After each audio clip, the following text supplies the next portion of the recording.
노령연금이 아니라 기초연금입니다. 이춘너. 이름이 바뀌면 뭔가 새로운 변화가 있다. 물론 내용물이 작아진 질소과자 같은 것이 아니라면 나라에서 시행하는 것은 기본적으로 뭔가 좋아지기 위해 명칭을 바꿨을 것이다. 나는 아직도 우리 동네 행정복지센터를 동사무소라 불렀다. 동사무소에서 주민센터로 바뀐 것도 생소한데 아무리 간판이 바뀌어도 나는 동사무소라 말하는 게 편했다. 그렇게 한번 각인된 명칭은 쉽게 변하지 않았다.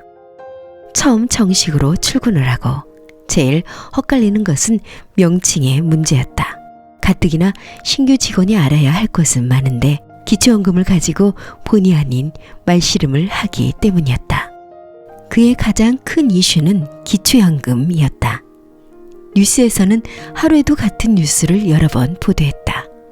그렇게 뉴스에서 만 65세 노인에게 매달 20만 원씩 준다는 소식만 듣고 매일 기초연금 문의 전화가 왔다.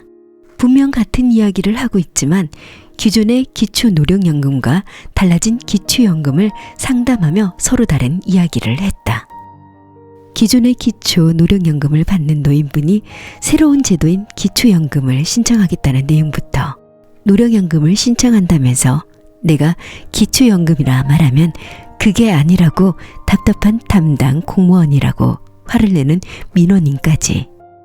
사실 같은 내용의 제도로 같은 통화 다른 이야기가 제법 많았다.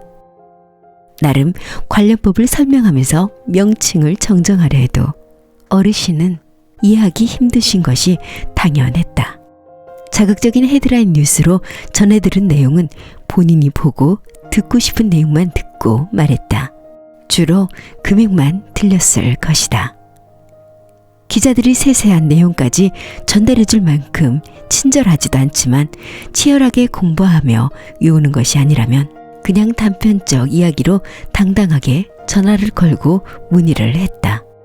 제일 많이 들었던 항의는 기초생활수급자 어르신께서 기초연금이 소득으로 반영되고 본인이 받는 수급비가 그만큼 줄어드는 상황이었다. 그분들의 생각은 40만 원의 기초생활수급비와 기초연금 20만 원을 더하면 60만 원이어야 하지만 실제는 기초연금이 노인의 소득으로 산정되어서 기초생활수급비 20만 원과 기초연금 20만 원을 더한 40만 원으로 변한 것은 없었다. 바로 그분들은 정부가 거짓말을 했다고 하소연하셨다. 그때만큼은 사람들은 정확하게 명칭을 따졌다. 분리할 때는 법을 찾는 사람이 많았다. 그러면서 담당자보다 더 전문가가 됐다. 특히나 젊은 자녀들의 항의에는 등줄기에 식은땀이 날 정도로 난감한 상담도 많았다.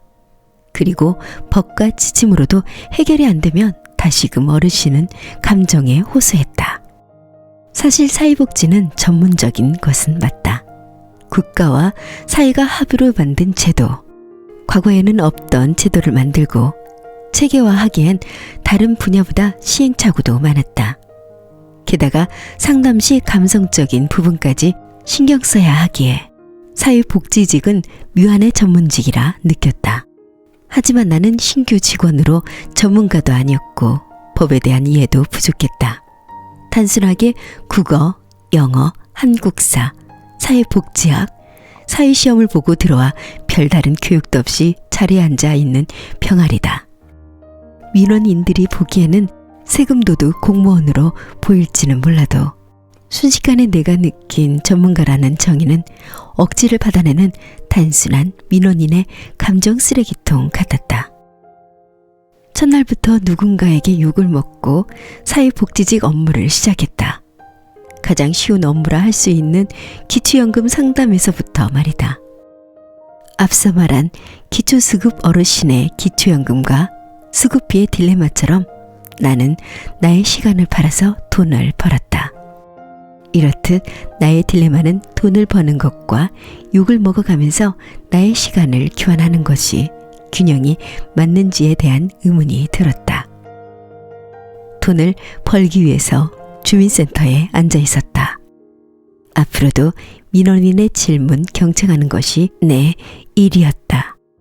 사명감보다는 민원인들에 대한 공포만 생겼던 불편한 시작. 아마도 앞으로의 모습도 시간적 가치가 높아질 것이라는 기대감보단 그러한 시간을 어김없이 팔고 있는 나약한 직장인일 뿐이었다.